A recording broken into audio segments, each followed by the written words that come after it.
Good evening and welcome to a CNN Democratic presidential town hall with Governor Jay Inslee of Washington State. I'm Wolf Blitzer. Governor Inslee is framing his campaign around a single issue: climate change. He says this is the 11th hour to solve the problem, and if elected, he'll make climate change the #1 priority of the United States. Tonight, Governor Inslee will take questions from Democrats and independents who say they plan to participate in the Democratic primaries and caucuses. Please welcome Governor Jay Inslee. Hey, brother. Thank you. Appreciate it. Thank you. Thank you. All right. Thank you. Be seated. Governor Inslee, we've got a lot of questions from you, from this audience, questions on climate change, a lot of other issues. I want to get right to the first question. That's from Edward Casella. He's a student at American University here in Washington. Edward, go ahead. As a college student who studies environmental science, I don't understand why the White House has openly denied science and willingly proposes initiatives to bolster the United States' production of coal. I'm afraid of what is to come if we don't act on climate now. I've yet to decide who I support for president in 2020, but what can you say to me and others in my generation that are on the verge of losing hope due to political inaction on climate change? Well, Edward, let me help you decide who to vote for president of the United States. I have some kindly words of wisdom. Before we do that, though, could we thank CNN and Wolf for what they're doing to help us make a rational choice for president? Thank you, Wolf. Thank you. Well, Edward, here's what I would tell you, and this is a little bit of personal advice. We know how dire the situation is. We know, you and I know, that we are the first generation to feel the sting of climate change, and we are the last generation, literally, who can do something about it. So we know that this is a unique moment in American history, and actually in human history, because it's a moment of urgent peril, but it is also a moment of great promise where we can build a clean energy economy and put people to work by the millions defeating climate change. And I believe it's actually very important, and I appreciate you coming here tonight to talk about this, because at the same time we have to be scientifically literate, we also have to understand something basic in the American character, and that is that we are a can-do people. We are an optimistic people. We are the people that defeated fascism and went to the moon. And people who have the capability of rallying to great challenges now can do the same thing if we get inspiration from the White House like we got John F. Kennedy. Now, I've been fighting this battle, Eduardo, for 20 years, so I know you got to keep your spirits up. I will tell you something I've learned. You know what the most important renewable energy fuel is in America? It's perseverance. And we've got this big time. And now when we get a president of the United States that understands that wind turbines don't cause cancer, they cause jobs, okay? They cause jobs. Governor, We'll know what to do. Governor, you've called the Green New Deal, in your words, an aspirational document. You embrace it in sentiment, but do you fully endorse it? Well, I endorse exactly what is going on here, which is this has done three really beneficial things for America. Number one, it's got people talking about climate change. You know, this is one of the reasons I'm running. There was only 4 minutes of climate change in the last 3 presidential debates. I'm going to end that. Number two, it has also raised people's ambition as to the scope of the challenge. Look, we have to decarbonize our entire economy in the next several decades. This is a massive reindustrialization of America, and I think the Green New Deal has succeeded in helping people understand that. And third, and this is really important, it has led people to recognize that we have to not just a transition, we have to have a just transition to clean energy. We're the first victims of climate change, which are marginalized communities, get helped, and communities of color. That has been a very successful thing. All right, let's bring in Juliet Henry from Texas. She's studying communications at American University. Hi, I was wondering if you could describe what a transition to a greener economy would actually look like. And also, what would you have to say to Americans who live in coal, gas, and oil-dependent economies? Well, what it would look like is a presidency where we have someone who has made a pledge to the American people that I will make you this pledge right now. If I'm elected to this high honor, I will make defeating climate change the #1 priority of the United States. And I believe I can accomplish that. And the reason is that now people are understanding the loss that people are suffering from this. It's interesting, I met a woman named Marcia Moss. I was at Seminole Springs. It was a community, beautiful little community of mobile homes that got devastated, over 100 homes. And after I was done touring it, this woman named Marcia Moss asked me to come to her house to show me what was left of everything she owned. And she showed me, my house is destroyed. I only have two things to sustain me right now. One is my driveway, because I built it. She had this beautiful little rock inlay she did, and I'm proud of that. But the other thing that sustains me is hope that we're going to build clean energy future so that we reduce carbon dioxide, so that the Western United States is not consumed by these forest fires. And she was happy that I provided her that hope. That's what an administration looks like. 100% clean electricity, millions of new jobs, a just transition, and this. It is time to end the gravy train of giving $27 billion to the oil and gas industry of hard-earned taxpayer money. That money needs to go. Governor, you just said 100% clean electricity, clean energy. Yes. So what happens to the approximately 1.2 million Americans right now still work in fossil fuel extraction and power generation? Yeah, and I appreciated her question, and because I wanted to ask the second part of your question. It's a very important question. Look, one of the things we talk about in this is that we need a just transition. This is going to be a huge transition. We are a fossil fuel-based economy largely right now, and we know we're going to have to go to clean energy sources by the mid-century. Now, this is just a scientific fact. But while we do this, we have to make sure that people during that transition have opportunities along with everyone else. So we need to do the kind of things we've done in Centralia, Washington, where we are closing our last coal-fired plant, to have about a $55 million fund to help those employees in training and transition assistance, to help businesses where we can make sure that local economy continues to thrive, and give it a transition period of several years so that there's not trauma for these families. This is very important. But we know we can do this, and I'll tell you why. We are a country of unparalleled innovative talent. I know that in my state. We've invented digital, economy, the first successful jet airplane, the artificial kidney machine. We even invented the $4 cup of coffee in Washington State. And we know that there are going to be jobs aplenty. It's interesting, there are 3 million people. You mentioned 1 million in fossil fuels. There's 3 million people tonight working in clean energy in the United States. It's growing twice as fast as the rest of the U.S. economy. The most rapidly growing job in America is solar installer, and second is wind turbine technician. This is a future that I believe it is our destiny to grasp, and when we do it, we're going to bring everybody along. That's the American way, and I'm pledging that tonight. Governor, we got a question from Evan Brooks. He's studying environmental science as a member of the College Democrats at the University of Maryland. Hello, Governor Inslee. One of the strengths of your campaign is the environment. Unfortunately, there has not been much information about your stances on several other issues.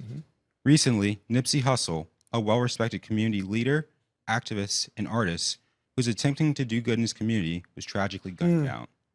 How will you attempt to fix the gun epidemic, and how will you improve gun violence in urban areas where gun violence is entrenched? Well, this is something that is near to my heart that I've been fighting now for over a quarter of a century. I've known that it is time to confront the NRA and develop common sense gun legislation for a quarter of a century. And I'll give you an example of that because, sometimes politicians talk and don't back up with action. Have you noticed this? Well, in 1994, when I was a freshman legislator, I was representing Eastern Washington. It was a very Republican area, very agricultural area.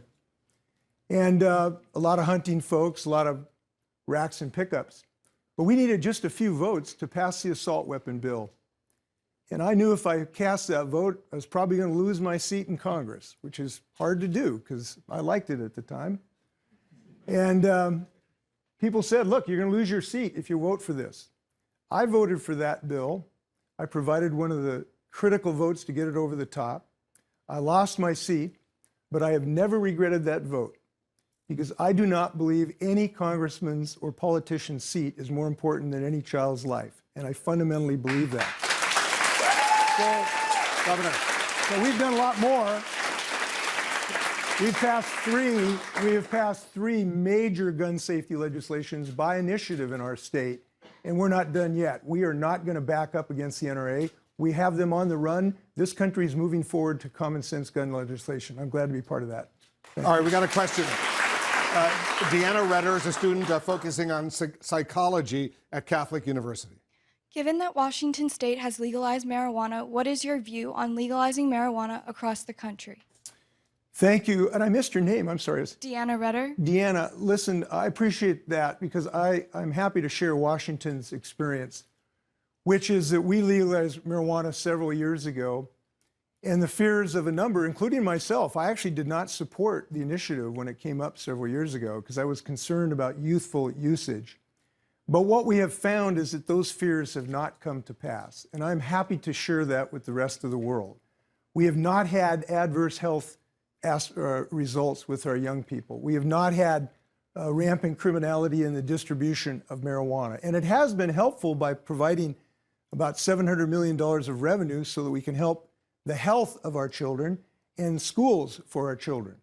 So it has been an unalloyed success in the state of Washington. And it is my belief it is time for the United States to decriminalize and legalize marijuana. I believe that very, very firmly. Now, this is just part of our effort to right some of the injustice in our judicial system, too, because the drug war has been one of the elements of such racial disparities in our judicial system. And we need to bring justice back into the justice system. That's one of the reasons I was the first governor to offer pardons to over 3,000 people with marijuana convictions, because the drug war has resulted in too much racial disparity. So I hope we get the whole country to follow Washington's lead. By the way, I think that sounds like a theme. Follow Washington's lead. Look west for success. I kind of like that. Governor, you mentioned the crime bill. When you were a U.S. Congressman, you voted in 1994 for the 1994 crime bill, which included stiffer penalties for drug crimes, contributing to the mass incarceration of a lot of people of color, as you know. Do you now regret that vote? And if elected, what would you do to make up for it? Well, listen, that was a situation where many Democrats, including myself, believed that we needed some response to the epidemic of crime at the time. But I will tell you that if I knew then what I know now, I would not have cast that vote, because it has resulted in racial disparities in our system. So since then, I have been very dedicated in helping to right the disparities that exist. And they didn't happen just because of that bill. They've been very deeply ingrained in our society. I'll just give you an example of the things I've done. We know that the drug war has been one of the reasons for racial disparities. We know that having panels of just white folks when you got a black defendant on a criminal trial is not a healthy thing. So we've changed our rules to try to get more diverse jury panels. We have adopted what I think could be the template of a law to try to reduce police violence, so we don't get so much police violence, particularly against people in the communities of color. And we are training people, police officers, in de-escalation tactics so they do not get involved in violence against communities of color. All of these things are very important. Now, we're doing a bunch of other more long-term efforts as well. Which let me ask you, as president, you would have the pardon power, the power to pardon individuals. How far would you take that pardon power on this specific issue? Well, I'd be very pressed to take it to Donald Trump. I'll tell you that. That would be very challenging. No, on this issue, no, I have used the pardon power to try to right wrongs probably more aggressively than certainly my predecessors, where we have found untoward sentences. And I've also been working to reduce the time period of sentences. I will tell you, in my state, I think we have people for property crimes that are serving too long in jail when they could be having rehabilitation and training so that they don't have recidivism. And I've been frustrated because I've not been able to get my legislature to join me yet. But this is an ongoing effort, and I look forward to future success. Governor, we've got a lot more questions for you. We're going to take a quick break. We'll be right back with more from CNN's Democratic Presidential Town Hall with Governor Jay Inslee. Stay right here.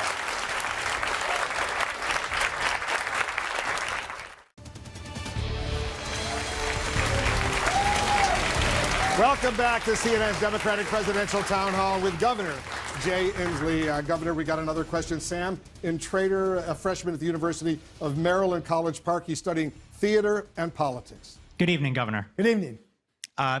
Donald Trump ordered thousands of children to be permanently taken from their parents in an evil act of intentional cruelty. How can the Democrats justify failing to impeach Trump for this, and haven't the Democrats normalized this conduct by failing to impeach him? Tough question. This is a tough question because we know his multiple outrages. Look, when I heard about this child separation, my blood just wanted to boil. And you asked Trudy, she's been married to me for 46 years, and she thinks I was the hottest I've ever been. So, in a bad way. Good.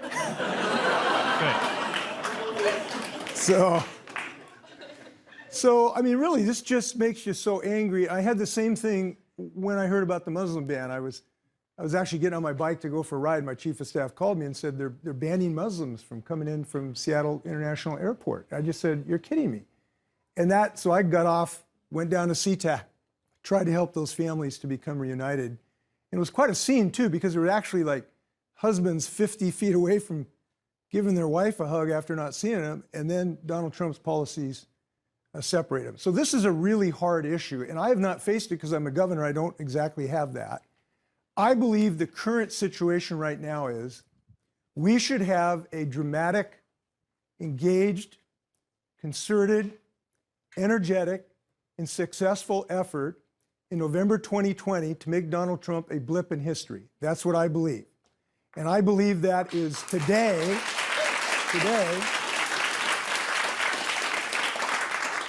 I think that is the most fruitful and potentially successful, because just filing articles of impeachment, as you know, doesn't solve the trick. You have to have a conviction in the Senate.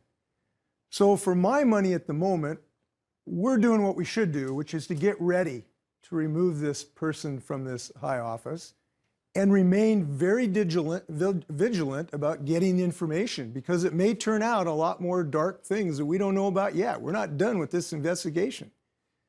You know, for instance, they just discovered a black hole. Did you see the picture, the first black hole they ever taken a picture of it? We think Donald Trump's tax returns are in there somewhere. So I think we need those tax returns. You mentioned the travel ban. Your state, Washington State, has been very aggressive in confronting President Trump on the travel ban, family separation at the border, weakening of Obamacare, the Affordable Care Act. Do you see yourself as part of the so-called resistance? Not just part of it, but I like to think of myself as a leader of it, because he has offended so many values that offend my state and injure my people. Look, this is serious business. We have provided 800,000 people health insurance because of Obamacare, thanks to the leadership of President Barack Obama. And we have 20,000 people who are getting treatment for opioid problems. So we have this opioid crisis, and this person in the White House, for only political reasons, wants to strip my citizens of health care. And I have trouble thinking of a more venal thing to actually try to do. And I hope he's not successful. Right. So we have been fighting him. We have sued him as much or more than any other state, and I'm proud to stand here to tell you that we are 18-0. We have beat him 18 times in a row in the court. Governor, continuing on health care, which is obviously so critically important, I want to bring in Laura Kaplan-Weissman, a family physician from Maryland. She's a member of Our Revolution. That's a political group aligned with Senator Bernie Sanders. Laura? Yeah. I'm a primary care physician. Many of my patients who have survived life-threatening illness have subsequently experienced medical bankruptcy, some even having to move to a homeless shelter due to exorbitantly high medical bills. On review of your public option plan for Washington State, it is unclear how this crisis can be prevented. How would you reform our healthcare system to prevent medical bankruptcy? Well, as you noted in our state, Laura, we are going to be hopefully the first state to have a public option. And it's just one step forward, which would provide the state to provide a mechanism to get insurance for those who don't have access to the private markets or Medicaid. And I'm very hopeful that this can be an example for the rest of the country. And I do think there is a little bit of a refrain tonight, because I do believe my state can be a template for a lot of things, including health care. But that won't be the end of it. We will have to expand federal health care dramatically. I believe we should lower the age for Medicare. I believe we should allow people to buy into Medicare so you can have Medicare for people who want it right now. I think we should explore potentially enrolling, new folks into healthcare when they're born. So there is much more to be done in the healthcare realm. But I will share this with you. We are not going to be able to get healthcare done, or anything else for that matter, unless we get rid of the filibuster. And I was the first candidate in this race running for president to be very unequivocal about this. If the filibuster is still in Mitch McConnell's hand come 2021, all hope is sort of down the tubes to be able to do real significant reform. So I'm telling you, if I'm given this high honor, I will lead the charge to end this senatorial privilege, which is an ancient artifact of a bygone time, and let's get some healthcare reform and climate change legislation and reform the United States of America. That's what I'm pledging to do. Governor, we have a question from Julia Wanning-Zimmer. She's originally from Missouri, but now a sophomore at American University studying political science and public relations. Julia. Hi. As a student working 3 jobs to pay for an incredibly expensive school in order to have a successful career in the future, I am terrified about how I will pay off my loans in the future. So how will you help me and the hundreds of thousands of other students like me with our growing student debt? Julie, I know how tough this is. It's such a burden. I can't imagine. It's tough enough going out into a job market looking for your first job and having to put on a clean shirt, and that's a lot of anxiety. So having this burden is something I know your generation is really struggling with. What I would suggest is that I would hope the things that we have done in our state, again, could be a model for success in the United States. So one of the things we've done is we've reduced tuition. And tuition is one of your burdens. We haven't cut it in half, but we've reduced it. This is a small help. Secondly, we have dramatically increased access to financial aid. And we've done it in a really smart way. We've probably 20 or 30% increase eventually we will have as to the number of students who are getting financial aid. And I'm proud of our state because I think they've done it the right way. We have targeted the financial aid to those who are really most in the need, which are the lower, quintile or quartile of our students. And we have given them not just free tuition, but we've given them the full meal deal because it takes a lot more than tuition. Free tuition doesn't solve the problem. You have to be able to eat while you're going to school, and you have to be able to buy books and take care of your transportation needs.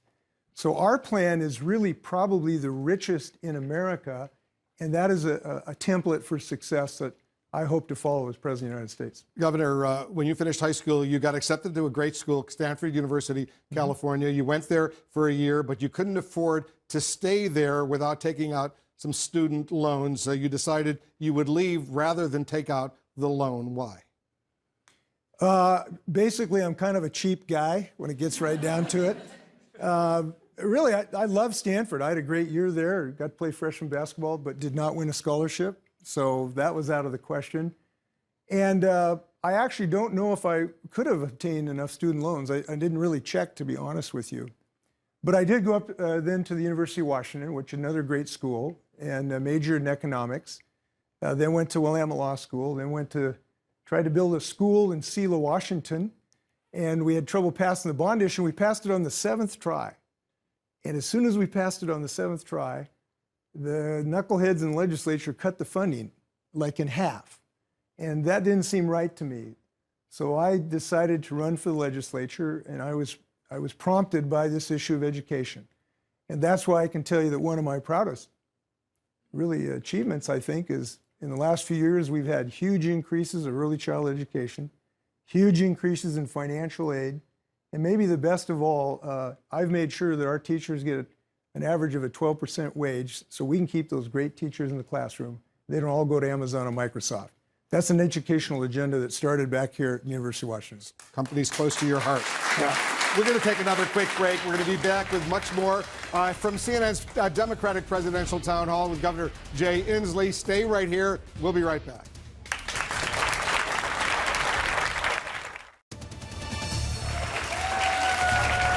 Welcome back to CNN's Democratic Presidential Town Hall with Governor Jay Inslee. Governor, we have another questioner, Robert Norwood. He's originally from Iowa, now studying at American University. Good evening. When it came to the grounding of the Boeing 737 MAX aircraft, the U.S. was one of the last countries to do so. If you were in President Trump's position, how would have you handled the situation? Robert, I really appreciate that question. And it's a difficult one because this has been very difficult. I come from sort of a Boeing neighborhood and families. My best friend, his dad was a Boeing engineer in the 727. My uncle was a manager. My cousins are Boeing. So this has been a very painful thing for the people who make these airplanes. But I have to tell you, I would have grounded these jets much sooner. And don't hold me totally to this because I didn't have all of the briefing. But I would have been given serious consideration to grounding them after the first loss. And the reason is that it appeared to me at the time that there was sufficient evidence of a significant malfunction to warrant that. I do not believe the administration acted with the alertness that they should have. And I just feel terribly about this loss. I'm very hopeful that the Boeing company will succeed in fixing this problem. I know that they will make every commitment to do so. And I just have to tell you that one of the kind of overlaying concerns about this incident is that this administration has so frequently turned over the entire federal government to lobbyists for the regulated industries that it's very difficult to have confidence in anything they do. Look, in the Interior Department, they turned over our favorite public lands to a lobbyist for the fossil fuel industry. And now we're seeing wholesale removals of laws that protect us in the United States. And that has created such justifiable doubt that in any hard decision like this, how could you trust this administration? I think it's time for a change in the White House so you can trust somebody there to make good decisions. That's what I think. All right, Governor, we have a question from a question about another big employer in your state, Washington State. I want to bring in Christian Quigley from Massachusetts, student at Catholic University. He's also the vice president of the school's College Democrats. Christian. Sir, as the governor of the state where multiple multi-billion-dollar companies have been founded, such as Amazon, how do you feel about these companies going out to districts and saying they want to provide jobs, yet they really want to receive tax breaks? Very disturbed by this, and I have to tell you that we have a very unfortunate situation for citizens across the United States, and that is large corporations now can basically threaten the taxpayers saying, if you don't give me a few $1 million tax breaks, we'll move your jobs, to a different location. It can also force communities to compete against one another to see who can give them the sweetest deal on tax breaks. I just do not believe that's healthy for the economy, and I do not believe it is just for citizens and taxpayers. So I believe we have to find a way to stop this pernicious process. And one of those ways, and we're still thinking about this, but we may be able to use the federal tax code to make it that corporations can't do this because they'd essentially have some tax exposure if they ended up gutting taxpayers because they've threatened them with this sort of extortion. Yep. So I think we got to think about ways to attack this. Governor, I want to go back to Boeing for a moment. It's a sensitive issue. In 2013, you offered the company, Boeing, based in Washington State, an $8.7 billion tax break to maintain and grow its workforce in Washington State. But what followed was 4 straight years of job cuts at Boeing. Even with a slight uptick in 2018, Boeing still has fewer employees than it did before you enacted that tax break. Did you make a bad deal? I made an unfortunately necessary deal, and this is one of the things we just talked about this question. Boeing should not have been able to threaten the state of Washington to move 20,000 jobs out of our community. We're the best place to make airplanes and have been for many decades. But they threatened my state and 20,000 jobs unless they got certain tax benefits. I liken that as kind of extortion in a sense, and I don't think that's right. I think we should be protected from that type of behavior. Now, my job is to help grow jobs in the state of Washington, and fortunately, we're doing quite well. We've been listed as the best place to do business by CNBC and the best place to be an employee by Oxfam. And we've got the greatest GDP growth and the greatest wage growth in the United States. So we have been able to be successful because we have had successful job creating opportunities, in part through clean energy, Just one other comment of something I think the rest of the country will find of interest. You know, the Republicans basically say that if you do anything for working families, you'll crater your economy. Well, guess what? Washington State, since I've been governor, now has the highest minimum wage in the United States with the most rapid period of GDP growth in the United States. We have blown up the Republican theory of trickle-down economics. We're building a middle class. We know that we build an economy the middle out, not the top down. This is what we're doing in Washington State, and it's working big time. Governor. I want to bring in Joseph Kitchen. He's an administrator at a school here in Washington, D.C. He's president of the Young Democrats of Maryland. He was a delegate to the Democratic National Convention in 2016 for Hillary Clinton. Good evening, Governor. Good evening. I wanted to ask you about your state. In 2013, your legislature failed to pass a budget agreement on time. You and the legislature were forced to call 2 additional legislative sessions to get to agreement. It happened again in 2017. And as of today, with a deadline of April 28th, you still have not reached a budget agreement. After 34 hard days of failing to reach a budget agreement here in Washington, why should we believe that you would do better? Well, I will tell you one thing for sure. Donald Trump would not have done better in Washington State. I will tell you that for sure. And there is no reason to believe that he would have been more successful corralling legislators to reach an agreement. This has been very frustrating to me, in part because I've had the great pleasure of having a Republican majority in my Senate until very, very recently. And that has made it reaching agreement very, very difficult.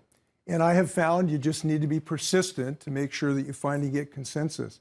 But I will tell you something that, as far as the nature of your question, why you should be confident I can get this job done. While I've been a leader with a Republican Senate, we were able to pass the largest transportation package in the history of the state on a bipartisan basis, even though the Republicans said no for 4 years. I just kept at it. We were also able to pass the largest educational budget, where we put several $billion with a teacher pay increase of 12% a year into our budget, again, on a bipartisan basis. So I am able to work where necessary and where appropriate for Republicans. But I will tell you this, I'm never going to surrender the women's right of choice to the Republicans. I'm never going to go backwards when I've eliminated the death penalty, and I'm firm in my conviction. I'm not going to go backwards when they want to repeal gun laws. I'm not going to go backwards when they want to repeal minimum wage and the best paid family leave in America. I'm sticking with that. Don't care who it is. All right, Governor. We're going to take another quick break. We'll be right back with more from CNN's Democratic Presidential Town Hall with Governor Jay Inslee.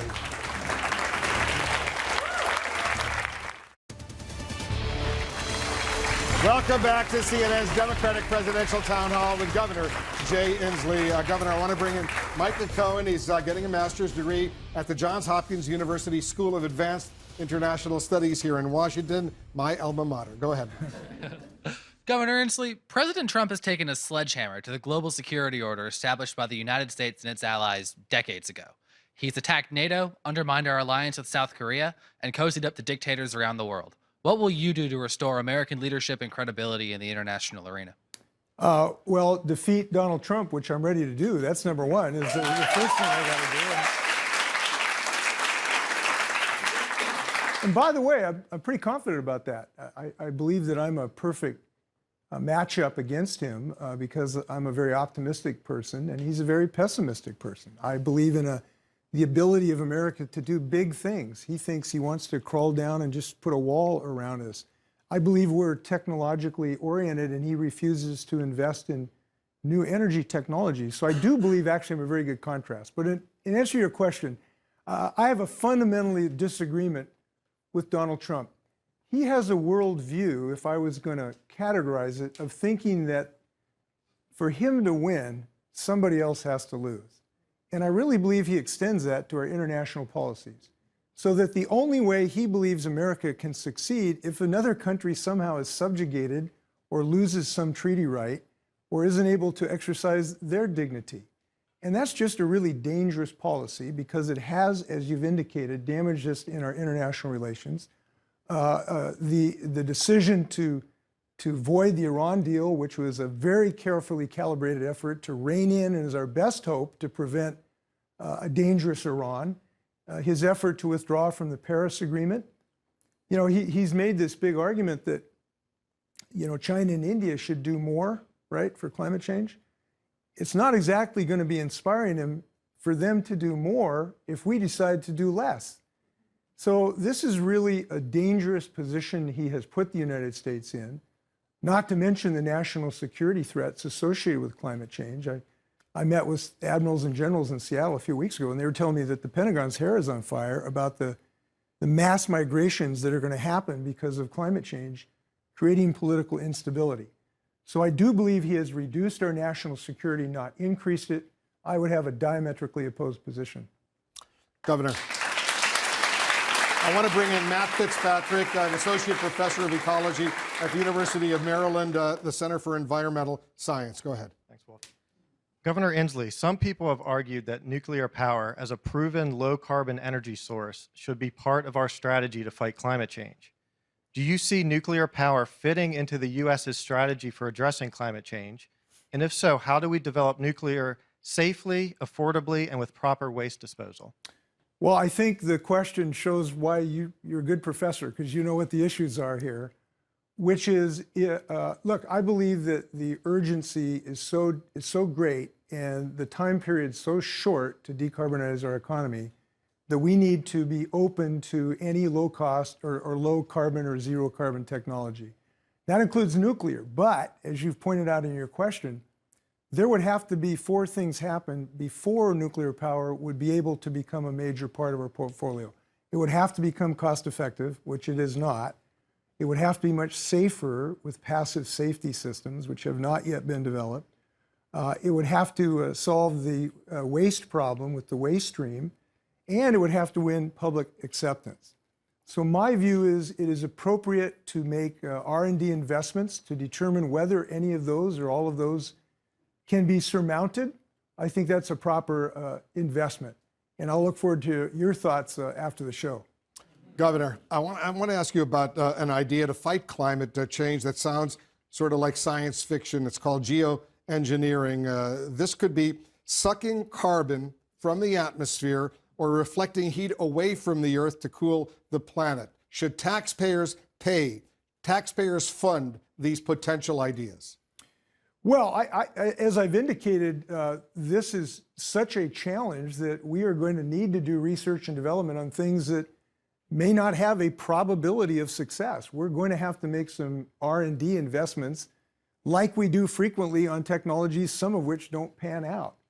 I do believe that carbon sequestration measures, for instance, finding a way to sequester carbon in topsoil so that farmers can be part of this effort, to do no and low till drill so that we can get carbon dioxide out of the atmosphere into the topsoil, for instance, or into our forests and our timber.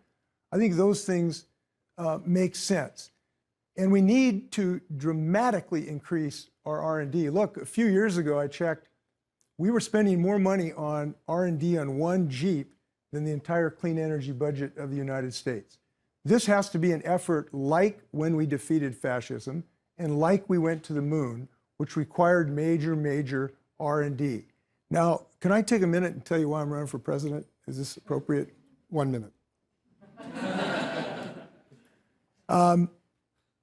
Look, I have loved being governor of the state of Washington. It's a very successful state. I've been a very successful governor. I think it's a template for how we can build an economy in the U.S. But this is such a threat to my grandchildren. I've got 3 grandkids. And I know they're going to live a very degraded life and will not enjoy what I have enjoyed in the state of Washington, which is salmon in the rivers and clean air to breathe and snow in the mountains and being free from infectious diseases. And I know to a moral certainty that they will live a degraded life. So I've decided to run for president to make sure that this is the #1 priority of the United States and to make sure that the Democratic Party has this in its sights when we nominate a person to run for this esteemed office. And I've committed myself body and soul to that effort. That's why I'm running for president of the United States. Yes, this is an economic growth issue of clean energy, but it is a moral issue very close to my heart. And that's why I'm in this race. And I mention this because if any of you happen to share that view, I hope you will make sure I'm on the stage in the debates in June. And to do that, we need 65,000 people to make some financial contribution at jinslee.com to make sure climate change is on the debate stage in June. If you believe it should be on the debate stage, tell your friends they can go to jinslee.com and we'll get this debated. Thank you. Governor, we're going to take another quick break, but we have more that's coming up. More with from CNN's Democratic Presidential Town Hall with Governor Jay Inslee right after this.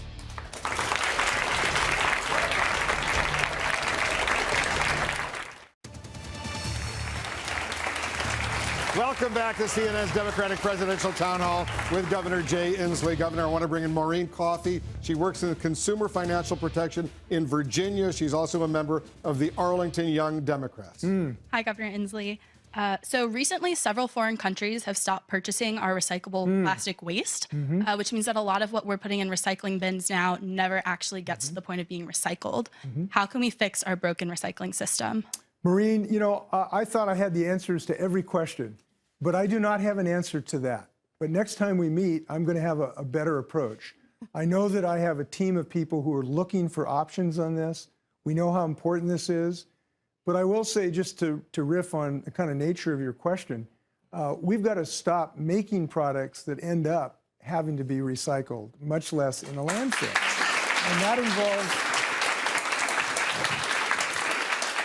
And that involves redesigning our systems, our packaging systems.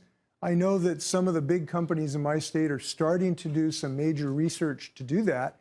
We would like to support that research. We know that plastics are such an enormous environmental problem. The horrific stories we hear of our whales who are ingesting plastic in this regard, it suggests we have a lot of work to do, and I believe I'm up to it. Governor, I want to bring in Mario Santo Domingo. He's studying government and politics at the University of Maryland.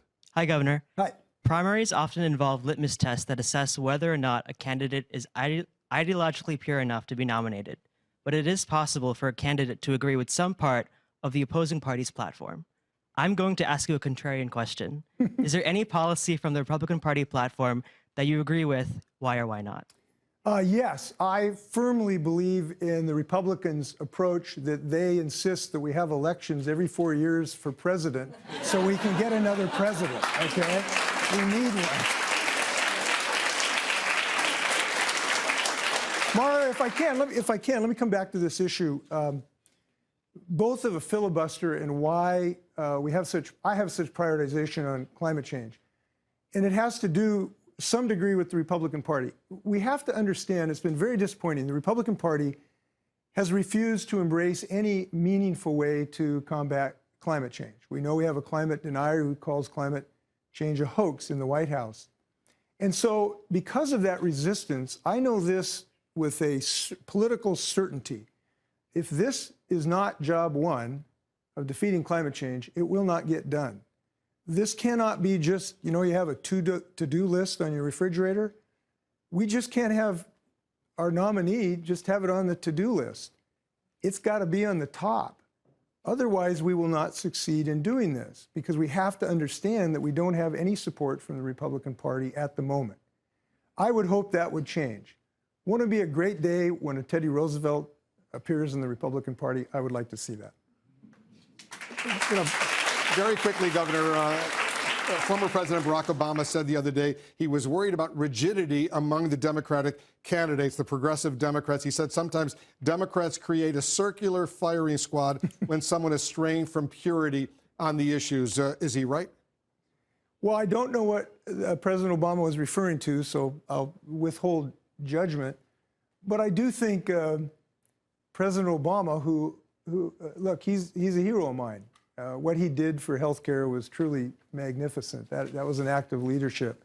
What he did for climate change in his executive orders now and making sure we get off coal power in an appropriate transition period, protecting clean water. By the way, the Trump administration today tried to announce they're going to try to take away our state's ability to protect clean water that has been historically the state's. So I'm a huge admirer of his. I think he ought to be given the privilege of assuming a little bit of senior leader status, which on occasion allows you to drop pearls of wisdom before folks and hope that they will follow them. And I think it is appropriate to kind of ask us all to be in a consensus-building mode in all groups, Democratic Party, United States House of Representatives. This is how you get things done. So I'm going to follow his advice, and I look forward to singing his praises everywhere I go. Governor, thank you so much for joining us at this CNN Democratic Presidential Town Hall. I want to thank our studio audience as well. Be sure to tune in tomorrow night, 10 p.m. Eastern. Don Lemon will moderate our next CNN Democratic Presidential Town Hall with former Housing Secretary Julian Castro. CNN Tonight starts right now.